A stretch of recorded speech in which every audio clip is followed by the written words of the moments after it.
Assalamualaikum warahmatullahi wabarakatuh. Selamat datang kembali di pembelajaran biokimia. Untuk pertemuan kali ini adalah pertemuan yang pertama. Kita akan membahas materi tentang ikatan, isomerisme, serta sedikit saya akan bahas tentang bagaimana sejarah biokimia dan pentingnya biokimia dalam kehidupan. Nah, ini capaian pembelajaran mata kuliah ini. Silakan diperhatikan bahwa untuk materi Anda akan mempelajari tentang prinsip dasar biokimia, keterkaitan biokimia dengan mata kuliah lain, ikatan dan juga isomerisme. Ini adalah timeline sejarah bagaimana biokimia itu berkembang.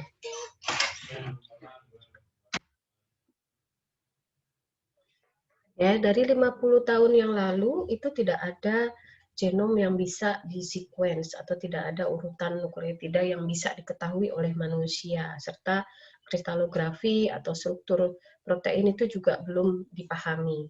Apalagi yang namanya knockout mice itu belum pernah tergambar sebelumnya. Nah, new advancement sekarang di dalam dunia sains dan biokimia itu sudah banyak sekali ditemukan berbagai penemuan-penemuan dan penelitian baru, termasuk di dalamnya penemuan tentang ribozim. Ribozim ini adalah enzim yang struktur dasarnya itu tidak atau bukan merupakan protein. Padahal sebelumnya diketahui bahwa enzim itu tersusun atas protein, tapi ternyata ada juga enzim yang penyusunnya adalah RNA, sehingga disebut sebagai ribozim.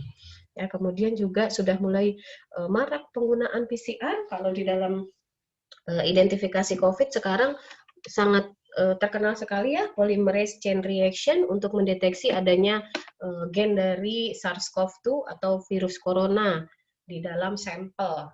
Ya, nah PCR ini digunakan untuk mengidentifikasi gen dari satu sampel. Ya, kemudian ditemukan juga archaea. Ya, ini makhluk hidup yang bisa bertahan dalam suhu yang sangat ekstrim, seperti misalnya pada lahar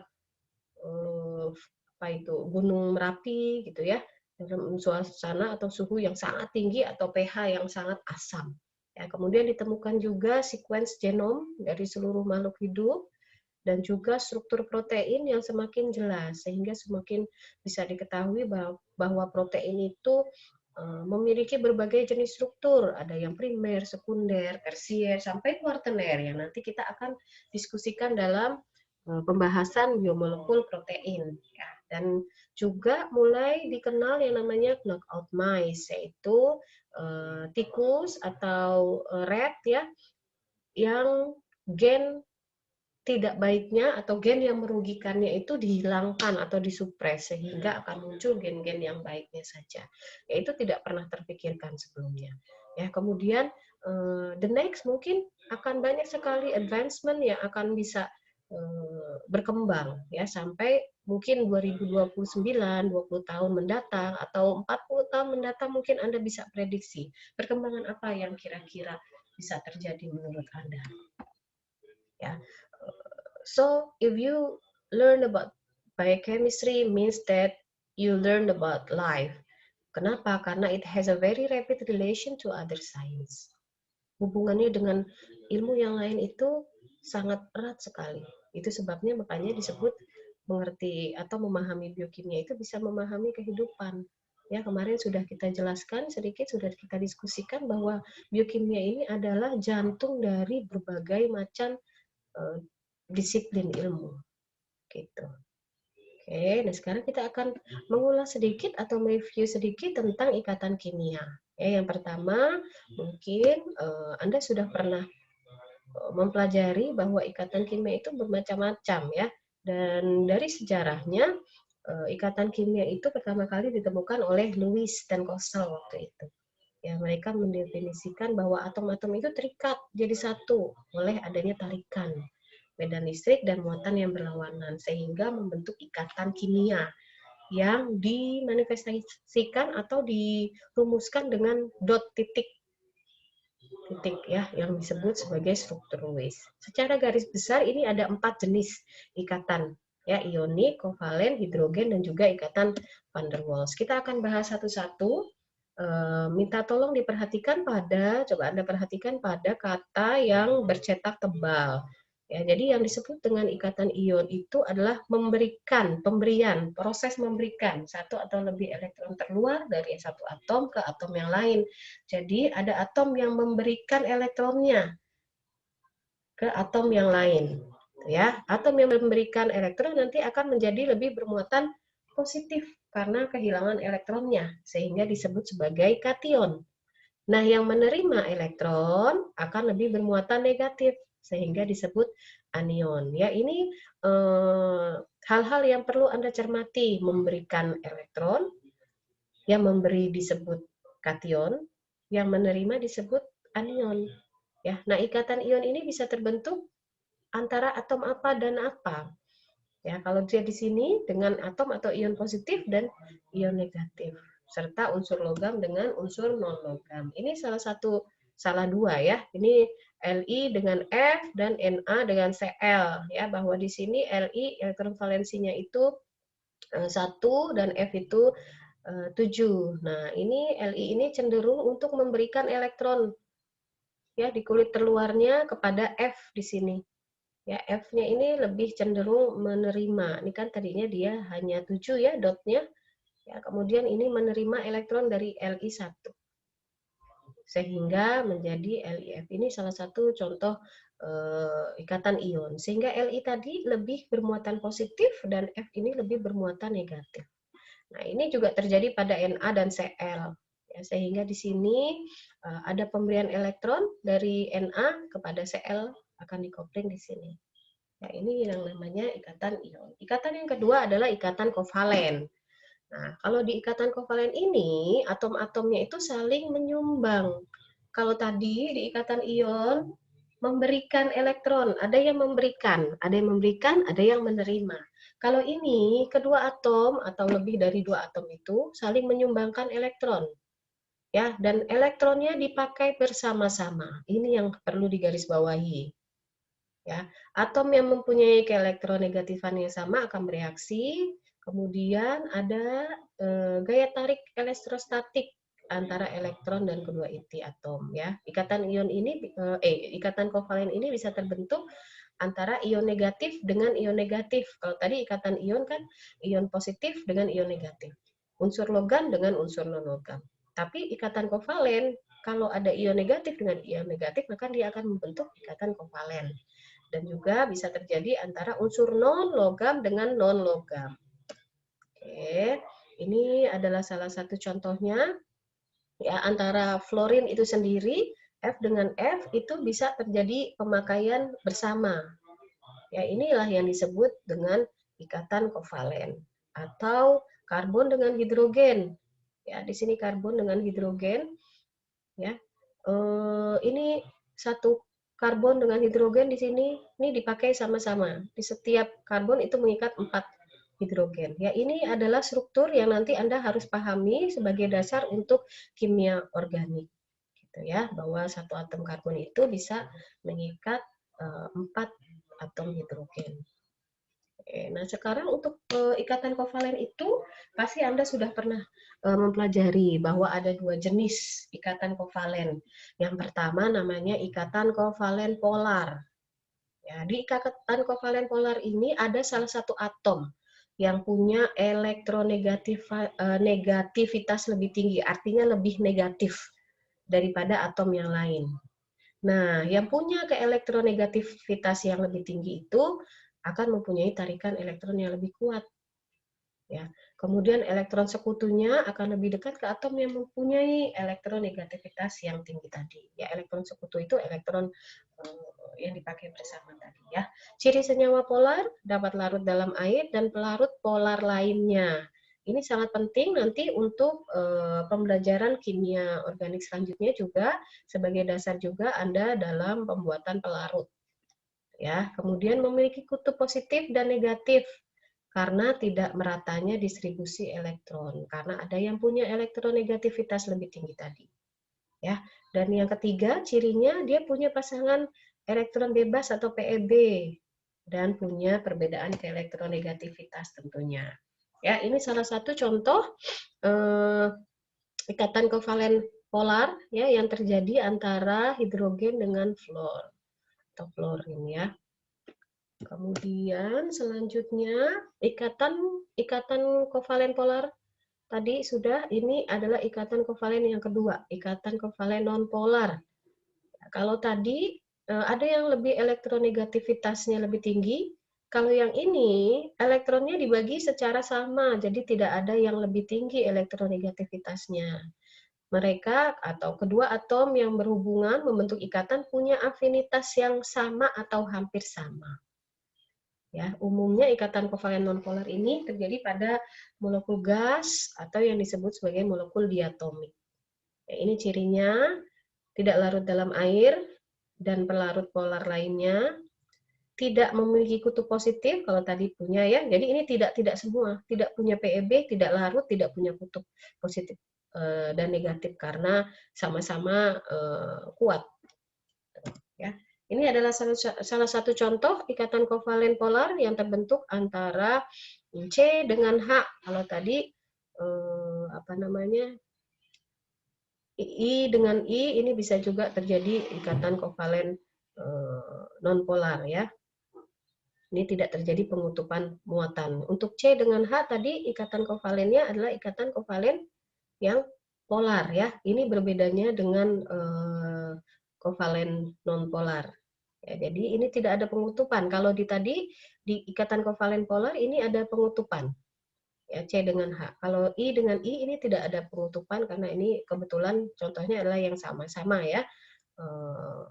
Atomnya sama-sama iodin. Oke.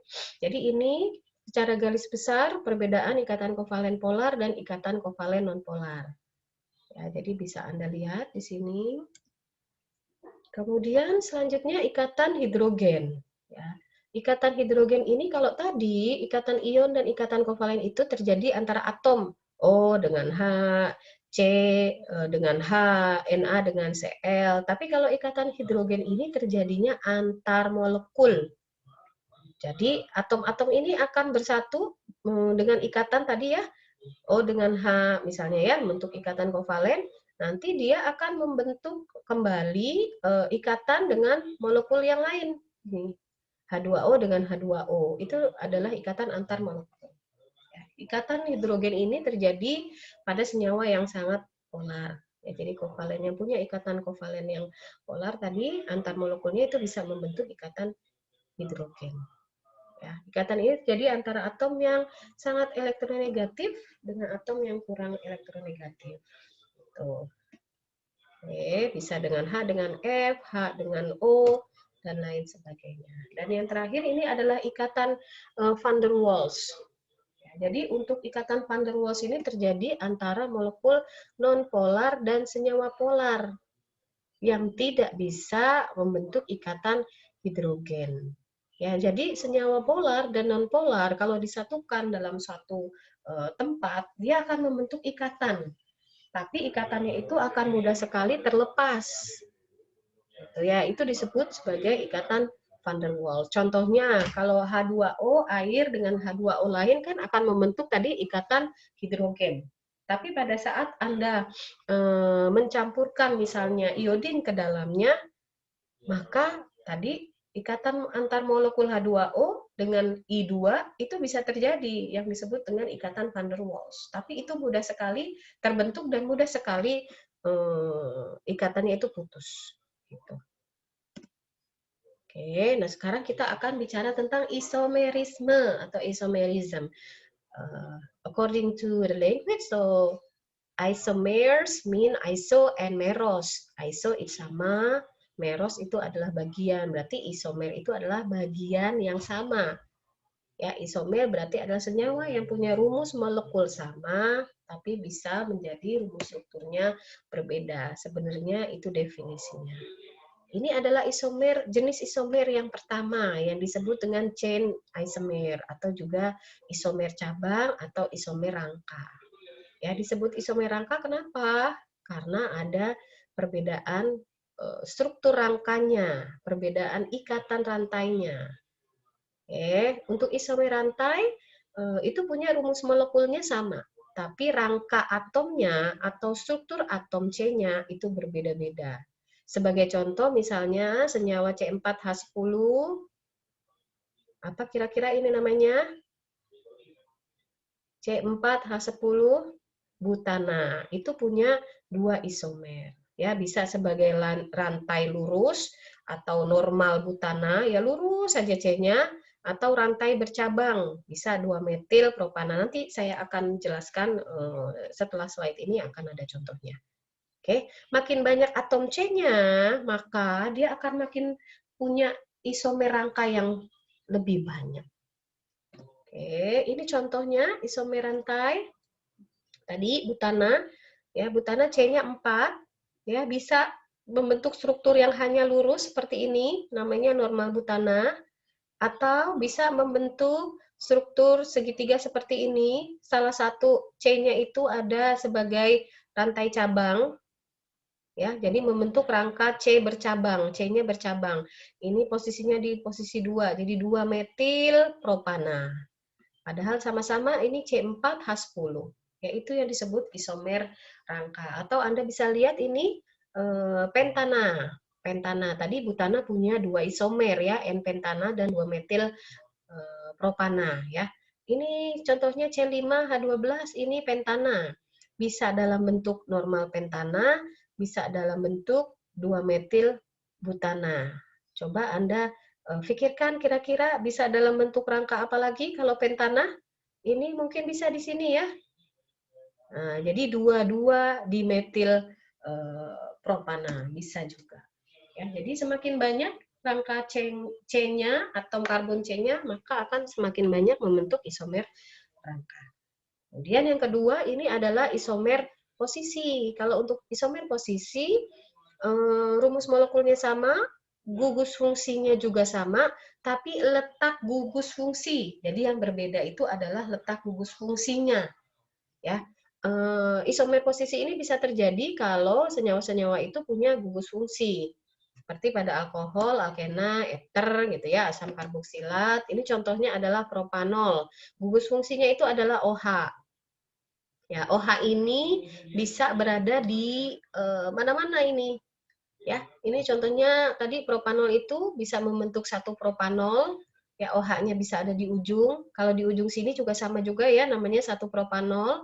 Atau bisa OH-nya ada di tengah-tengah C-nya, C yang kedua. Sehingga disebut 2 propanol. Ya, ini disebut sebagai isomer posisi. Oke, ini contoh yang lain dari isomer posisi. Ya, alkena ini punya rangkap 2 ya. Di sini ada ikatan rangkap 2 antara C-nya. Ini ikatan rangkapnya juga bisa berada di tempat yang lain, walaupun rumus molekulnya sama C4H8, tapi bisa berupa 1 butena atau 2 butena kalau ikatan rangkapnya ada di posisi atom karbon nomor 2. Gitu. Oke, ini contoh lain supaya Anda lebih paham. Ini adalah keton, ya. Ini adalah gugus fungsinya si keton, ya bisa 2 pentanon, bisa juga 3 pentanon. Gitu ya.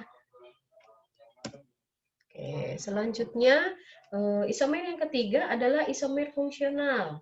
Pada isomer fungsional itu molekulnya punya rumus molekul sama, tapi gugus fungsinya yang berbeda.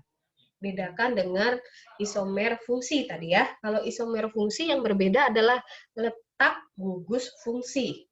Kalau isomer fungsional, gugus fungsinya yang berbeda, tapi rumus molekulnya sama. Contoh isomer fungsional misalnya golongan alkohol itu bisa berisomer fungsional dengan eter, aldehid bisa dengan keton ya. Ini sebagai contoh ya. Alkohol dengan eter ya C3H8O itu bisa memiliki isomer fungsional karena bisa berupa alkohol atau bisa berupa eter. Ya, untuk berupa alkohol ini dia contohnya bisa berupa propanol. Kalau untuk eter bisa berupa etil, metil, eter. Jumlah C-nya sama semua. C-nya 3, H-nya ada 8. Ya, H-nya ini juga 8. O-nya ini cuma 1. O-nya 1. Tapi bisa membentuk dua golongan senyawa. Ya, jadi gugus fungsinya berbeda. Yang satu OH, yang satu O. Ini namanya isomer fungsional. Oke, kemudian selanjutnya, ini contoh selanjutnya C4H8O.